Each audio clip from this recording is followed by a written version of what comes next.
বন্ধুরা, নতুন একটি ভিডিওতে তোমাদের সকলকে স্বাগত জানাই। আমরা সকলে ভালো আছি, সুস্থ আছি, কিন্তু মনটা ভীষণই পরিমাণ খারাপ। তো কী কারণে খারাপ সেটা বলবো, একবার ভাবছি বলবো না। তো যাই হোক, যদি মনে হয় বলবো তো অবশ্যই পরের ব্লগে তোমাদেরকে শেয়ার করব। তো চলো, আজ সারাদিন কি করি না করি সবটাই তোমাদের সঙ্গে শেয়ার করব। তোমরা প্লিজ পুরো ভিডিওটা প্রথম থেকে শেষ অবধি দেখো। আশা করি ভিডিওটা তোমাদের খুব খুব ভালো লাগবে।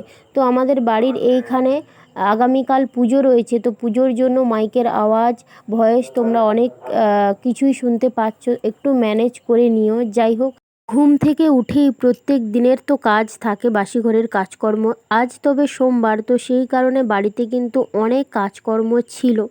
তো সেইগুলো একে একে আমি আর শাশুড়ি মা সেরে নেওয়ার পরে দেখো, শাশুড়ি মা বললো কিছু কাজ বাড়িতে রয়েছে, তো সেগুলো আমি করছি, তুমি খালি পুকুরের যে ধোয়া কাচা আছে সেগুলো কিন্তু ধুয়ে আসো। কারণ ঋদ্ধিশ ঘুমিয়ে আছে, ও যখন উঠে পড়বে তখন কিন্তু একজন ওকে নিয়ে বসে থাকতে হবে, আর একজনকে কিন্তু সমস্তটাই করতে হবে। তো সেই জন্য কিন্তু দুজন মিলে তাড়াহুড়ো করে সমস্ত কাজ সারছি। আর যেহেতু আগামীকাল আমার বাড়ির এইখানে নীল সরস্বতী মায়ের পুজো, তো সেই কারণে কিন্তু এমনিতেও ধোয়া মোছা হতো। আর তাছাড়া আমাদের বাড়ি সোমবার, তো সোমবারে আমাদের বাড়িতে নিরামিষ খাওয়া দাওয়া, চারদিক পরিষ্কার পরিচ্ছন্ন করে রাখা হয়। সেই জন্য কিন্তু আজকের কাজকর্মটা একটু বেশি।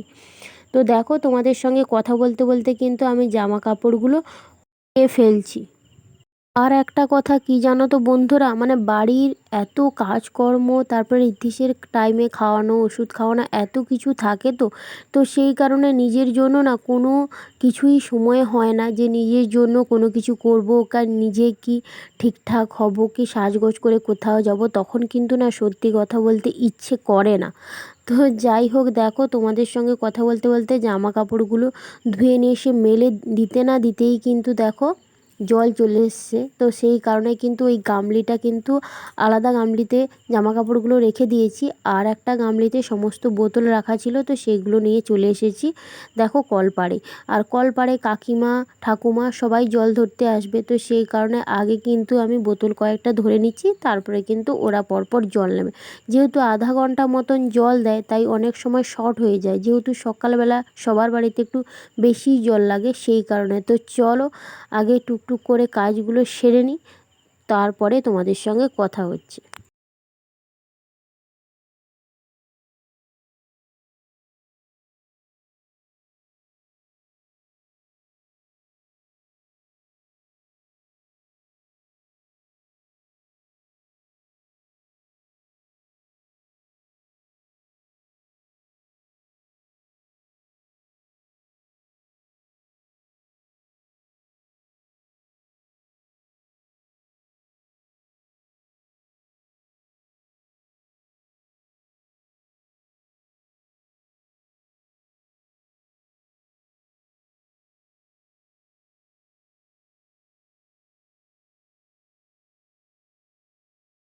তো ভরা কমপ্লিট হয়ে গেছে, তারপরে জামা কাপড় যে ছিল গামলিতে সেগুলো গামলি থেকে দেখো তারে মেলে দিয়েছি। কারণ ওই যে গামলিটা ছিল ওইটাতেও জল ভরে রাখবো ভাবছিলাম, কিন্তু যখন গামলিটাকে এগুলো রেখে দিয়ে নিয়ে যাই তখন দেখলাম যে জল চলে গেছে, কারণ আধা ঘন্টা জল দেয়। সেই কারণে কিন্তু টাইমটা শেষ হয়ে যাওয়ার কারণে ওইটাতে আর ভরতে পারিনি। তাই জামা কাপড়গুলো দেখো আমি এইভাবে ছিল বলে পরপর মেলে দিচ্ছি। আর আজকের যেহেতু বাড়িতে সোমবার, তো দেখো এক পাশে বসার যে আসন রয়েছে ওই দুটো আসন কিন্তু মেলা রয়েছে। আর স্নান টান করার পরে তো ঠাকুরের কাজ সারতাম, তোমরা তো জানোই, কিন্তু জন্মাসুজ হওয়ার কারণে আমি কয়েকদিন তো সারতে পারছি না, প্রায় 15 দিন হয়ে আসছে, আর একদিন মতন বাকি। তো দেখো এক পিসি এসেছে ফুল তুলতে, আবির কালারের যে জবা ফুলটা রয়েছে ওইটা কিন্তু তুলে নিয়ে গেল। আজ সোমবার, চারদিকটা দেখো পরিষ্কার পরিচ্ছন্ন হয়েছে, চারদিকটা ধোয়া লেপা ঘষা সমস্ত কিছু হয়েছে।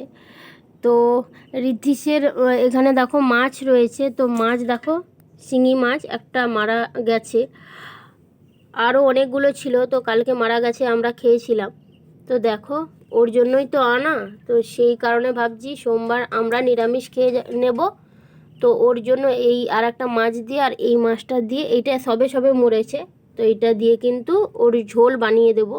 তো সেই কারণে এসছি। আর এই মাছ কাটতে আমার ভীষণই ভয় লাগে, মানে একবার হাতে লেগে গিয়েছিল, এখনও অবধি ঠিক হয়নি। দেখো অনেক ছোটোবেলায় হাতে লেগে গিয়েছিল। যাই হোক, এই মাছটা আগে কেটে নিই, তারপরে গ্যাসে ও রান্নাটা বসিয়ে তারপরে স্নান করব।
ঋদ্ধিসের জন্য দেখো সকাল সকাল ওই যে শিঙি মাছ ছিল ওটা ভাজছি, আর এই দিকে দেখো ওর সমস্ত সবজি কেটে রেখেছি। তো এই দিয়ে মাছ দিয়ে ঝোল করবো, যেহেতু সোমবার, তো স্নান করার আগেই কিন্তু তরকারিটা করে নিচ্ছি, ওর কড়াইতে করে নিচ্ছি। তো চলো রান্নাবান্নাটা ওর আগে সেরে নিই, তারপরে তোমাদের সঙ্গে কথা হচ্ছে। যেহেতু ঠাকুর পুজো নেই, তো সেই জন্য একটু দেরি হলেও কোনো অসুবিধা ছিল না। আর সোমবার, সেই কারণে কিন্তু আমরা তো আমিষ খাবো না। তো ঋদ্ধিসের মাছ রয়েছিল, তো একটা মাছ মরে গিয়েছিলো বলে কিন্তু আর একটা দিয়ে ওর ঝোলটা গ্যাসে বানিয়ে চারিদিকটা আবার পরিষ্কার পরিচ্ছন্ন করে ধোয়া মোছা করে তারপরে কিন্তু স্নান সেরে দেখো টিফিন খেয়ে চলে এসেছি রান্নাবান্নার কাজে। তো আজ যেহেতু সোমবার, হাঁড়ি কড়াই আলাদা, তো ওইখান থেকে নামিয়ে সোমবারের হাঁড়ি কড়াইতে কিন্তু ছাই লেপে নিলাম।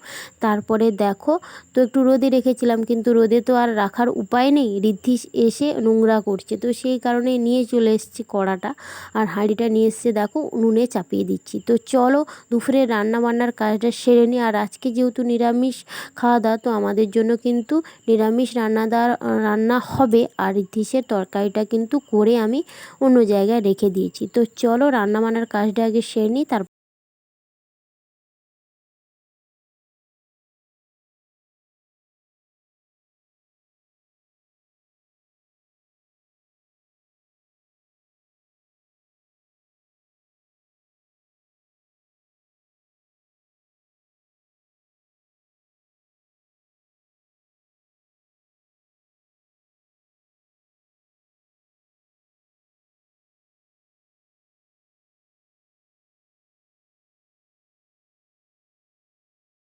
এরে তো ঋদ্ধিস খাওয়া দাওয়ার পরে ও অনেক পরে আজকের ঘুমিয়েছে, প্রায় 2:30টার সময়। তো ওকে ঘুম পাড়িয়ে আমি শুয়েছিলাম, তখন বেজে গেছে প্রায় 3টে। তো ও কিন্তু আবার 4টের সময় উঠে গিয়েছিলো, তো ওর সঙ্গে আমিও উঠে পড়েছি। তারপরে দেখো বিকেলের একে একে কাজ সারছি। জামা কাপড় যে মেলা ছিল সেগুলো কিন্তু শুকিয়ে গেছে, সেইগুলো এখন তুলে নিচ্ছি। আর জামা কাপড় তুলছি কি জ্বালানি আনতে যাচ্ছি, তোমরা দেখে বুঝতে পারছো যে মনটা হয়তো শুকনো শুকনো। আসলে কি বলতো, সকালবেলা থেকে মনটা ভালোই ছিল, বা এমনিতে সবার শরীরই ভালো আছে, কিন্তু বিকেলের পর থেকে মনটা না ভীষণ পরিমাণ খারাপ। একটা জিনিস হারিয়ে গেছে, পাচ্ছি না, আর সেটা খুব মূল্যবান জিনিস। তো সেই কারণে কিন্তু না মন মেজাজ খুবই খারাপ। তো কি করব না করব, কোথায় পাবো না পাবো, অনেক খুঁজেছি কিন্তু তাও পাইনি। তো যাই হোক, মনটা সেই কারণে কিন্তু খারাপ। তো দেখো বিকেলের কাজকর্ম সেরে সন্ধ্যাবেলা একটু বসছিলাম ঋদ্ধিসকে নিয়ে। তো ঋদ্ধিসকে নিয়ে বসার পরে ওর সঙ্গে একটু খেলছিলাম, এটা সেটা বলছিলাম, তাও মনটা তো খারাপ। তো দেখো রাতে আজকের ঘুগনি হওয়ার কথা ছিল, রুটি হওয়ার কথা ছিল, রুটি বানাইনি, আমি কিন্তু ঘুগনিটা বানাচ্ছি এখন। আর এখন বাজে কিন্তু 7টা। এই দেখো আমার ঘুগনি রেডি। আর রুটি বানাবো ভাবছিলাম, কিন্তু মনটা একটু খারাপ। কেন মন খারাপ অবশ্যই তোমাদের পরের ব্লগে শেয়ার করব। তো তাই জন্য ঘুগনি আর মুড়ি খেয়ে নেবো। তো চলো আজকের ভিডিওটা এখানেই শেষ করছি, কেমন লাগলো অবশ্যই জানিও। নেক্সট ভিডিওতে দেখা হবে, সবাইকে টাটা।